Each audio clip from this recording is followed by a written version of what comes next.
Alright, I'm moving on now. I've just replaced the ignition switch. Here's the old switch. It just came out of this hole over here, and you just take the ring off basically. My old switch matches, this new switch matches up perfectly. You can see it says solenoid, battery, etc. And all you really do is you just line it up next to it, and you take the wires off and you put them on the new switch one by one. I happen to have made a diagram also so I wouldn't screw up. So solenoid, purple goes to the starter, red is the battery, gets the power from the battery, black and white is all the accessories, and the pink is the ignition. So basically what I've done is I've got this little chart I downloaded off the internet, and I would follow these wires. Like the pink becomes white, so this is what's going to the ignition. The purple is over there, it's going to starter, and the red comes up from the battery.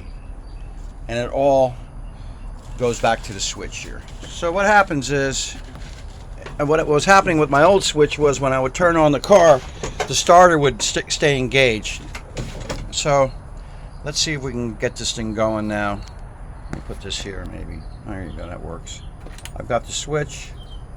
I'm going to see if we can start it. There you go. Did it. And there's the wires.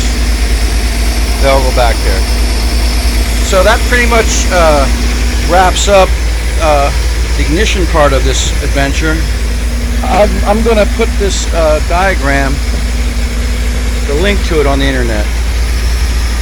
And anybody else want to be foolish enough to try this, go ahead. Next, I'm going to get in there, see if I can find the wires that go to all the lights and everything, and whatever, the gauges. So I didn't buy a harness. I was going to buy a harness, but now I'm going to see how far I can go. Alright everybody, that's another little update. Bye.